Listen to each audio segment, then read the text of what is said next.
분당 하나교회를 개척하고 사도행전으로 그렇게 두렵고 떨리는 마음으로 첫 설교했던 것이 기억이 납니다. 그렇게 시작한 사도행전이 이제 오늘로 마지막 마무리가 됩니다. 어제 이렇게 말씀을 준비하는데 꼭 마치 오래된 친구 이렇게 떠나보내는 것처럼 아쉬운 거죠. 그냥 한 주 더 할까? 막 그런 생각도 들고 지난 2년 동안 하나님께서 또 사도행전 1장을 시작하게 하셔서 28장까지 이렇게 인도해 주신 건 너무 감사하고 또 이렇게 타이밍이 마치 이렇게 꼭 맞춘 것처럼 일부러 한 것도 아닌데요. 이렇게 2023년을 사도행전으로 마무리하고 또 새해에는 또 새로운 성경으로 시작하게 하시는 것도 또 하나님의 놀라운 인도하심인 것 같습니다. 자, 오늘 이제 사도행전 마지막 장을 우리가 살펴볼 텐데요. 여러분 요즘 이제 수험생들 수능 계속 진행되고 있죠. 그래서 그런지 얼마 전에 제가 그 유튜브에서 한 전국에서 유명한 수능 강사죠. 그 이지영 강사의 강의를 이렇게 보게 됐습니다. 알고리즘에 떴어요. 강의 제목이 되게 특이하더라고요. 제목이 뭐냐면 도망쳐서 도착한 곳에 천국은 없다 였습니다. 도망쳐서 도착한 곳에 천국은 없다. 그래서 제목이 되게 특이해서 제가 이제 좀 강의를 이렇게 봤는데 아마 학생들 대상으로 했던 강의였던 것 같아요. 그러니까 이제 이런 내용이죠. 여기서 힘들다고 회피하면 당장은 편하겠지. 하지만 그건 절대로 근본적인 해결책이 될 수 없어. 이런 이제 조언이죠. 참 뼈 있는 이야기라는 생각이 듭니다. 여러분 생각해 보면 우리 인생은 항상 묶여 있는 곳에서 벗어나고 싶은 욕망으로 살아가는 것 같습니다. 그렇죠? 지금 이 힘든 자리, 여기서만 벗어나면 무엇인가 좋은 것이 저기서 나를 기다리고 있을 거야. 우리는 항상 그렇게 기대하죠. 그래서 그렇게 그 학교만 보내달라고 그렇게 애를 쓰다가 막상 그 학교 들어가면 또 거기서 빨리 벗어나고 싶어 합니다. 내가 저 직장에 취업만 할 수 있다면, 내가 저 사람하고 결혼만 할 수 있다면 얼마나 좋을까? 그렇게 성공하기 위해서 목숨을 걸지만 막상 들어가서 조금만 힘들어지면 우리는 또 벗어나고 싶어 하는 것이 인생이라는 거예요. 그래서 여러분 보세요. 우리는 언제나 무엇인가에 묶여 있고 또 언제나 거기서 벗어나고 싶어 한다라는 것입니다. 오늘 우리가 이제 읽은 본문에 보면 사도 바울이 꿈에 그리던 로마에 도착합니다. 평생에 기도했던 로마에 도착했는데요. 사도 바울의 시간은 여전히 묶여 있는 시간입니다. 16절 보니까 우리가 로마에 들어가니 바울에게는 자기를 지키는 한 군인과 함께 따로 있게 허락하더라. 그렇게 기도하고 나의 인생의 목표로 삼았던 로마인데 어떤 신분으로 왔어요? 죄수의 신분으로 여전히 묶여있는 상황에 있다라는 겁니다. 하나님이 바울에게 네가 로마에 가서 복음을 전하게 될 거야. 그 말을 들었을 때만 해도 설마 그게 이렇게 죄수의 신분으로 들어가게 될 거라고는 아마 바울은 꿈에도 생각하지 못했을 거예요. 상상도 못한 일이었을 겁니다. 그런데 또 특이한 건 뭐냐면 성경을 우리가 이제 사도행전 쭉 읽으면서 놀라운 건 특이한 건 바울이 한 번도 자기가 이렇게 묶여있는 상태를 원망하는 모습이 없다는 거예요. 그리고 또 여기서 좀 벗어나게 해달라고 기도하고 요청하는 것이 없어요. 그렇죠? 다만 내가 묶여있는 그 자리에서 항상 뭔가를 하려고 합니다. 그 묶여있는 자리에서 내가 뭘 할 수 있을까? 그걸 찾아내고 그걸 돌파해내는 것입니다. 상황을 탓하는 모습도 그리고 피해의식도 없어요. 저는요. 이런 사도 바울의 그 삶의 태도가 참 근사하고 멋있습니다. 여러분 우리는 항상 지금 상황이 좀 좋아지게 해달라고 기도하죠. 그래서 어떤 문제가 해결되기 전에는 아무것도 못하겠다고 말합니다. 내가 이렇게 살 수밖에 없는 건 환경 탓이죠. 그런데 사도 바울이 오늘 우리에게 보여주는 삶의 태도는 뭐냐면 인생을 내가 묶인 것을 푸는 데에 에너지 다 쓰지 말고 묶여있는 자리에서 지금 내가 할 수 있는 무언가를 하라는 거예요. 이것 좀 같이 하시죠. 이것 좀 섬겨보시죠. 일 좀 이렇게 봉사해 주십시오. 그렇게 요청했을 때 이 문제가 해결되기 전에는 제가 아무것도 못합니다. 제가 상황이 좀 그래요. 이것만 해결되면 제가 좀 어떻게 해볼 텐데. 이 말은 되게 일면 일리가 있는 것처럼 들리지만 여러분 한번 생각해 보세요. 학생 때 예배 드리지 못하는 애가 대학교 들어가면 예배 생활 시작할까요? 실직했을 때 봉사 못하는 사람이 바쁜 직장인 되면 어떻게 시간을 내겠습니까? 재정이 적을 때 헌금 훈련 안 되는 사람이 재정이 많아지면 과연 헌금할 용기가 생길까요? 성도 여러분, 무슨 말씀을 드리고 싶냐면 생각해보면 우리 인생은요, 결국 평생 무엇인가에 매여 있습니다. 이게 불변의 진리죠. 여러분께 말씀드리고 싶은 건 뭐냐면 평생을 내 인생 묶인 거 푸는데 에너지 다 소비하지 말라라는 거예요. 이것만 해결되면 내가 좀 할 수 있을 텐데, 이것만 정리되면 내가 조금 용기를 내볼 텐데, 그러지 말고 내가 지금 묶여있는 자리에서 순종하십시오. 그러면 하나님이 갈 길을 밝히 보여주실 거예요. 오늘 본문에서 우리는 사도 바울의 이 모습을 보는 겁니다. 아니, 로마에 보내준다 그래서 뭔가 문제가 해결되는 건 줄 알았더니 여전히 묶여있는 상태로 로마에 도착했는데 이런 내가 뭘 할 수 있나? 내가 이런 죄수의 몸으로 로마에 와가지고 할 수 있는 게 뭐가 있어? 사도 바울은 그러지 않아요. 그리고 찾습니다.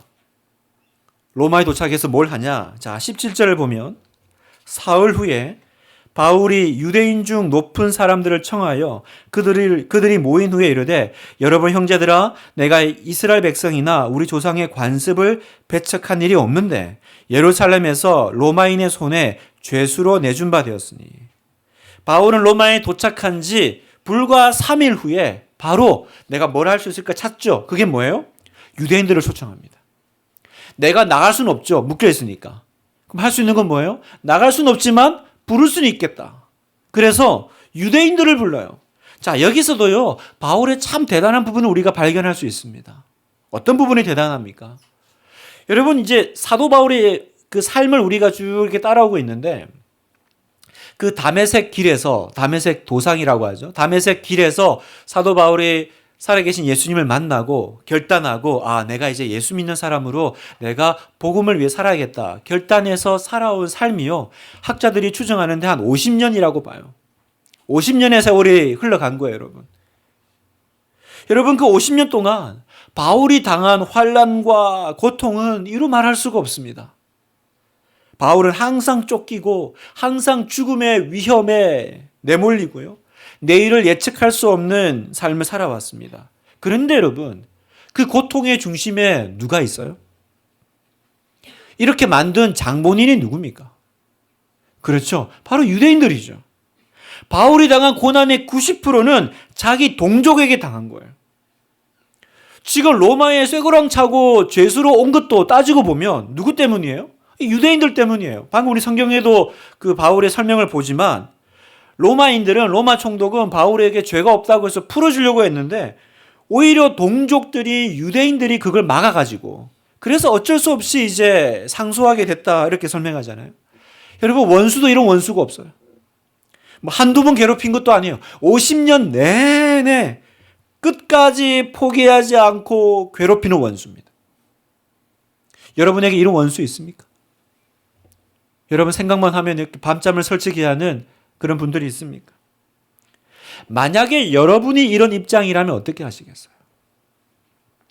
우리는요, 조금만 누가 나 억울하게 하고요, 마음 상하게 만들면 쳐다보기도 싫어합니다. 만나는 거 생각도 싫죠. 그런데 바울은 달라요. 그렇게 자기를 죽이려고 하고 끝까지 괴롭혔던 그 유대인들 동족을 위해서 계속 마음의 고통을 안고 삽니다. 그러면서 어떻게 하면 이 사람들을 구원할 수 있을까? 어떻게 하면 복음을 전할까? 그걸 애써요. 허세인가? 그냥 이렇게 뭐 자기가 그런 자리에 있으니까 그냥 그런 척 하는 건가? 사실은 하나도 안 그런 마음이면서 안 하고 싶지만 그냥 억지로 하는 건가? 그게 아니라는 걸 우리는 성경에서 발견할 수 있는데, 로마서 9장에 보면 그 바울의 자기 그 동족 유대인들을 향한 마음을 이렇게 표현해요. 내가 그리스도 안에서 참말을 하고 거짓말을 아니하노라. 나에게 큰 근심이 있는 것과 마음에 그치지 않는 고통이 있는 것을 내 양심이 성령 안에서 나와 더불어 증언하노니. 뭐가 힘들어요? 나의 형제 곧 고륙의 친척을 위하여 내 자신이 저주를 받아 그리스도에게서 끊어질지라도 원하는 바다. 이게 나의 진심이라는 거예요. 저주를 받아 그리스도에게 끊어진다, 이게 뭐예요? 나 구원 못 받아도 된다 말할 정도로 나는 내 동족, 내 유대인들을, 친척들을 구원하기를 원해. 그런데 그 사람들이 누구라고요? 만날 때마다 나 못 죽여서 안달인 사람들인 거죠. 여러분, 정말 대단한 사람 아닙니까? 바울은요, 원수를 사랑하라는 그 주님의 말씀에 철저하게 순종하는 사람이었던 거예요. 하나님의 성도 여러분, 이 시간 한번 자신을 곰곰이 한번 생각해 보십시오. 나의 사랑은요, 나의 전도는 사람 가려가면서 하지 않아요? 좋아하는 사람만 가려가면서 하지 않습니까?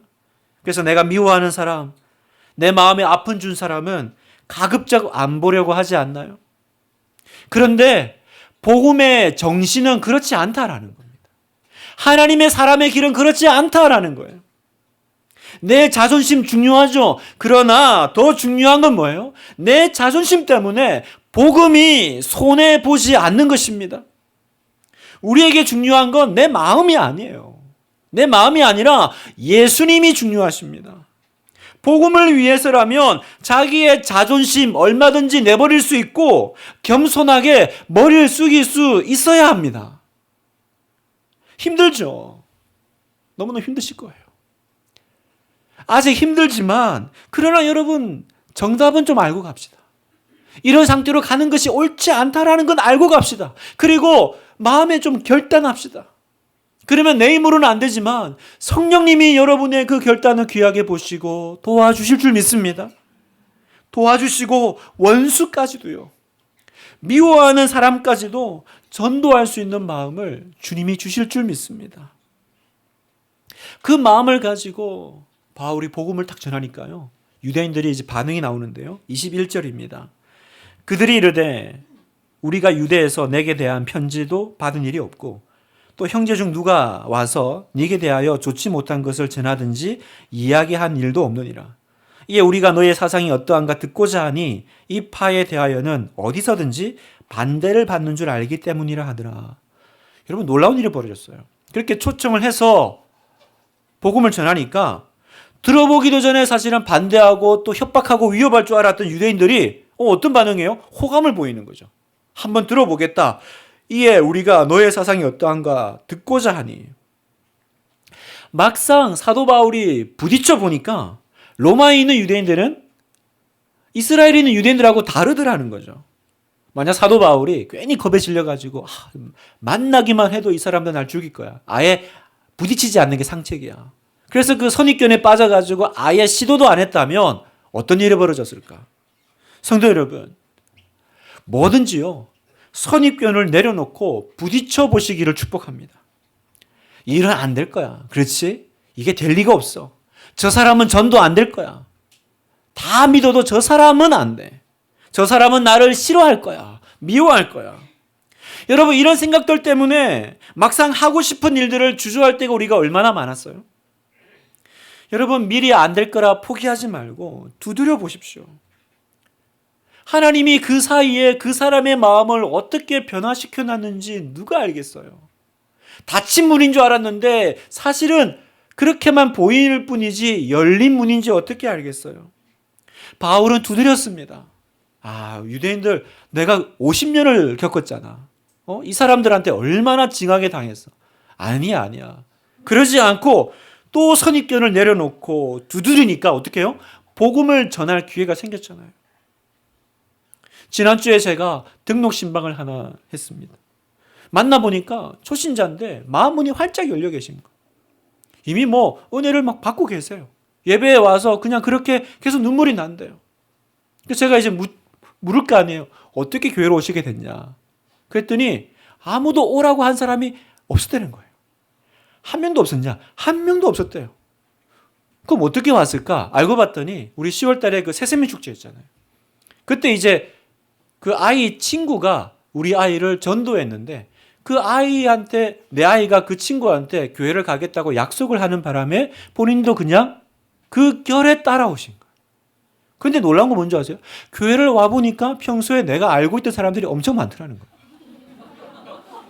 아, 서운합니다, 여러분. 하나님이 우리에게 얼마나 기회를 많이 주시는지 몰라요. 기회는 항상 있죠. 그러나 우리가 의뢰 안 될 거야, 그지? 괜히 얘기했다가 또 관계 이렇게 어려워지고. 해답은 뭐예요? 막상 들어가 부딪혀 봐야 된다는 사실. 닫힌 문 앞에서 열어보지도 않고 끝나는 일들이 우리에게는 사실 너무 많아요. 인생의 문을 대할 때요. 이게 열린 문인지 닫힌 문인지 확인하는 방법은 하나밖에 없습니다. 가서 손잡이를 돌려보는 거예요. 돌려보기 전에 여기 서가지고 문이 되게 단단해. 그지? 저건 아무도 열어본 적이 없는 것 같아. 그러면 뭐합니까? 그런 탁상 공론이 무슨 의미가 있어요? 가서 흔들어 봐야죠. 돌려 봐야죠. 여러분, 열린 문은요, 오직 순종하는 사람만 알 수 있는 문이에요. 하나님께서는 순종하는 사람에게 갈 길을 밝히 보여주실 것을 믿습니다. 여러분 주변에 보세요.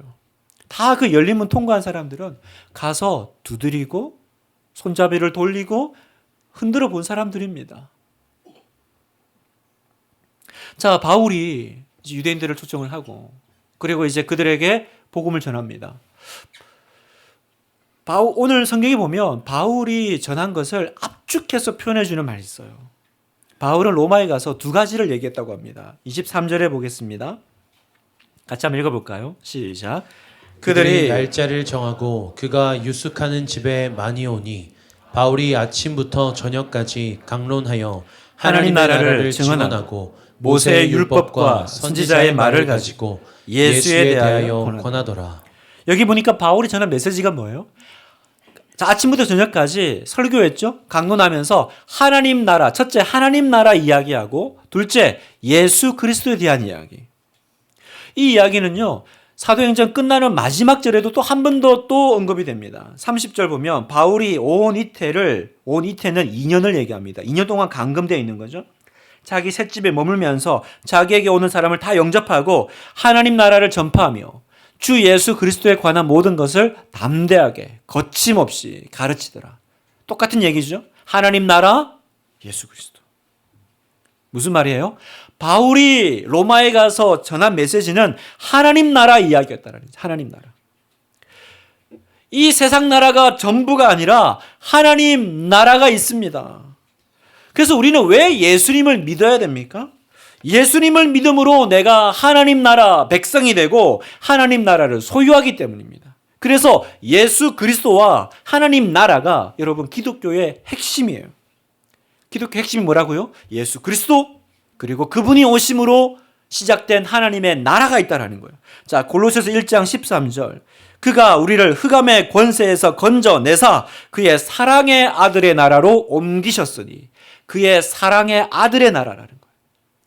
예수 그리스도와 그분의 나라, 하나님의 나라. 여러분 2000년 전에 예수님이 이 땅에 오셨을 때 하셨던 일도 정리하면 한 가지입니다. 하나님의 나라를 증거하셨어요. 자, 마가복음 1장 15절을 읽을까요? 시작. 이르시되 때가 찼고 하나님의 나라가 가까이 왔으니 회개하고 복음을 믿으라 하시더라. 다른 성경에는 회개하라 천국이 가까이 왔느니라. 들어보셨죠? 오늘 마가복음에서는 하나님의 나라가 가까이 왔으니 회개하라. 예수님이 오셔서 하신 첫 번째 메시지, 하나님의 나라가 왔다라는 거예요. 우리에게 기도를 좀 가르쳐 주세요 했을 때 주기도문에서 예수님이 뭐라고 하십니까? 나라가 임하옵시며 뜻이 하늘에서 이루어진 것 같이 땅에서 이루어지이다. 여러분 성경의 맨 마지막 책이 어디죠? 마지막 책 어디입니까? 그렇죠? 요한계시록이죠. 요한계시록에 보면 성경의 결론을 이렇게 말씀합니다. 요한계시록 11장 15절. 일곱째 천사가 나팔을 불매 하늘에 큰 음성들이 나서 이르되 세상 나라가 우리 주와 그의 그리스도의 나라가 되어 그가 세세토록 왕노릇 하시리로다 하니. 이게 이 세상의 결론이라는 거예요. 이게 성경의 결론입니다. 세상 나라가 주의 나라, 하나님 나라가 되는 날이 곧 도래한다, 온다. 그래서 여러분, 내일이 성탄절이죠. 여러분, 성탄절이 어떤 의미입니까? 예수 그리스도께서 이 세상에 오심으로 이제 주님과 함께 하나님의 나라가 이 땅에 시작되었음을 선포하는 개회식이죠. 그리고 그 나라는 지금 이제 확장되어 가고 있고 그 나라는 완성되어 가고 있다는 거예요. 성도 여러분, 세상 사람들은요, 하나님 나라가 있다는 걸 모릅니다. 그래서 어떻게 살아요? 이 세상 나라가 전부인 줄 알아요. 여기가 끝인 줄 알아요. 그래서 어떻게든지 이 세상에서 잘 먹고 잘 살고 성공하는 거, 그게 전부인 삶을 살죠. 그러나 그리스도인들은, 여러분은 이 세상에 살지만 하나님의 나라에 속한 사람임을 꼭 기억하십시오. 여러분에게 묻겠습니다. 여러분은 이 세상에서 어느 나라를 제일 좋아하고 사랑하십니까? 대한민국입니까? 미국입니까?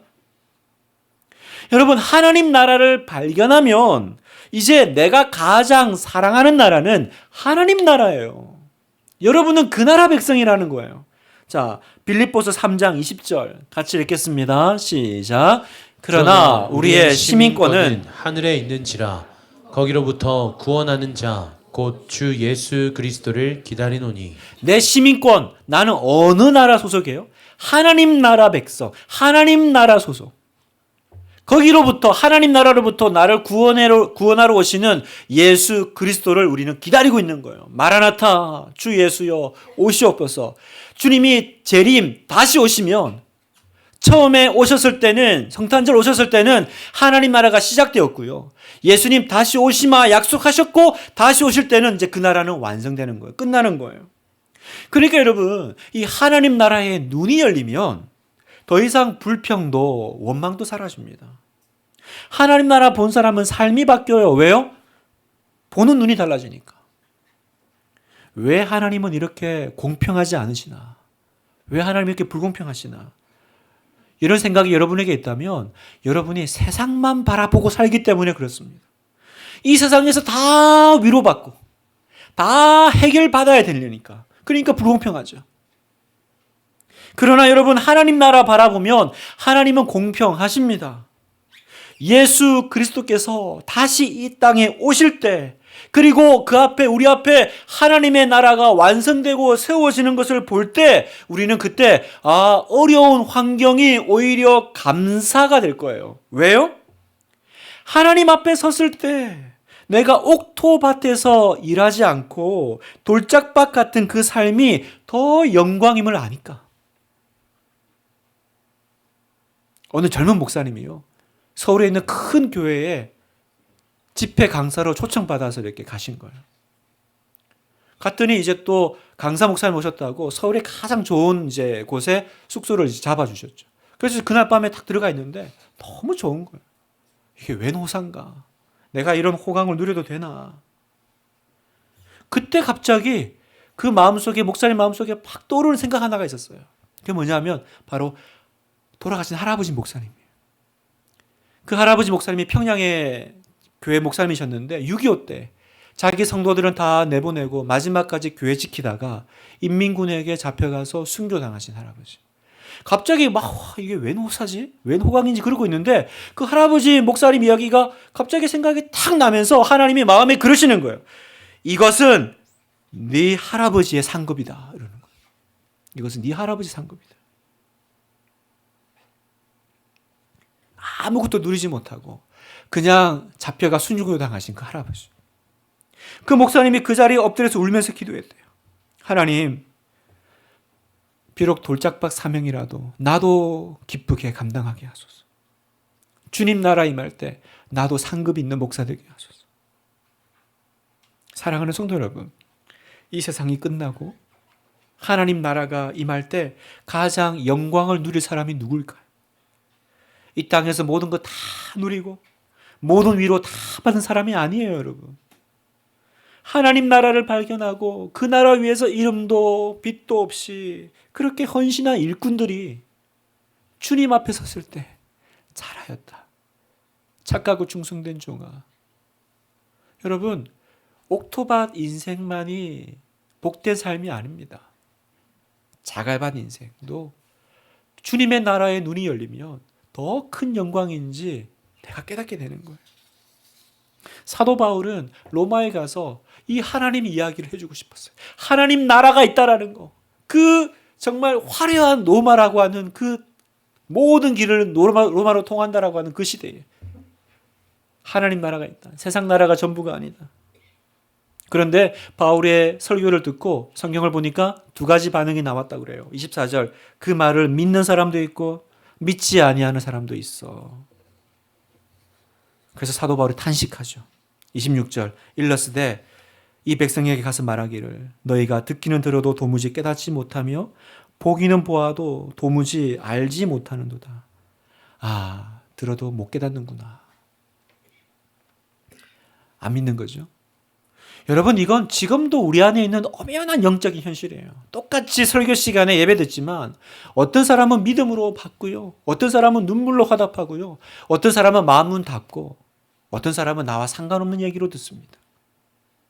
지금도 많은 성도들이 하나님 나라가 있다라는 얘기를 듣고 그 복음을 듣지만 분명하게 그 나라를 붙잡지 않아요. 한두 번 들은 것도 아닐 텐데 하나님 나라가 아니고 계속 세상 나라에 마음이 뺏겨요. 세상에 얻고 싶은 것에 온통 마음을 뺏기며 여기서 어떻게 하면 잘 살까? 어떻게 하면 내가 여기서 끝장을 볼까?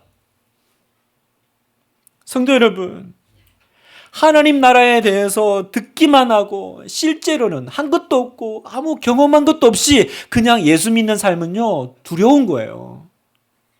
정말 구원받고 하나님 나라에 들어갈 사람이라면 어떻게 살겠어요? 이제 그 나라를 위해 살겠죠. 그 나라를 세우는데 동참하겠죠. 여러분, 이게 헌신입니까? 뭐 좀 하자 그러면 여러분, 헌신입니까? 여러분 생각해 보세요. 여러분이 만약에 한국에서 삶을 정리하고 온 가족이 어디 외국으로 이민 가기로 결정했어요. 그래서 그 나라 들어갈 준비를 우리는 헌신이라고 부릅니까? 내가 들어가 살 나라를 준비하는 것을 그게 봉사라고 불러요? 그건 당연한 거고, 그건 미래를 준비하는 거고, 그건 지혜로운 삶이죠. 그게 어떻게 헌신입니까, 여러분? 그래서 사도 바울은 자신이 죄수의 신분이지만 조금 더 거기에 대한 피해의식도 없고 내가 왜 이렇게 살고 있나? 하나님에 대한 원망도 없고 언제나 담대하게 거침없이 하나님 나라 이야기를 합니다. 31절, 하나님 나라를 전파하며 주 예수 그리스도에 관한 모든 것을 담대하게 거침없이 가르치더라. 고난받는 것에 대한 두려움이 없어요. 왜요? 보상이 훨씬 크다라는 걸 아니까. 로마서 8장 18절 읽겠습니다. 시작. 생각하건대 현재의 고난은 장차 우리에게 나타날 영광과 비교할 수 없도다. 현재의 고난이 있죠.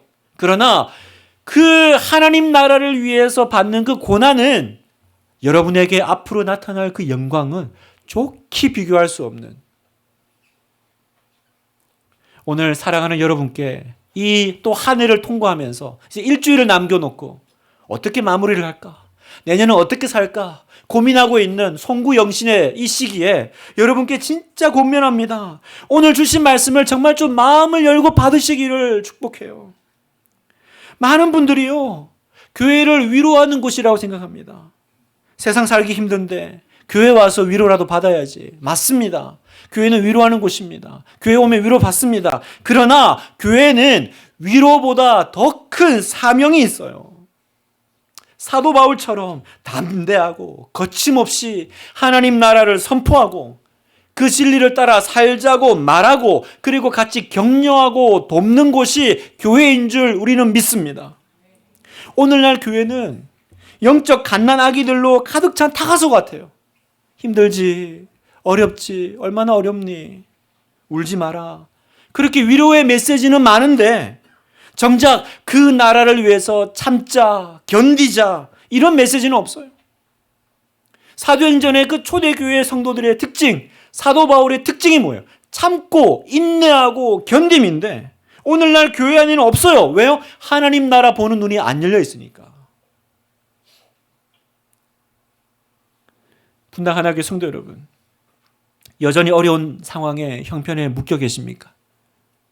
남은 삶을 그거 해결하는 데 에너지 다 쓰지 마시기를. 오히려 그 속에서 담대하게 하나님의 나라를 전하는, 그 나라를 위해 살아가는 여러분 되시기를 주님의 이름으로 축원합니다. 이제 말씀을 마무리하며 또 사도행전의 이제 문을 닫겠습니다. 사도행전의 대장정의 막을 내리는데요. 오늘 우리가 이제 사도행전 마지막 절까지 읽었잖아요. 사도행전의 마지막은 되게 좀 이상하게 끝나요. 뭔가 좀 결론이 싱거워요.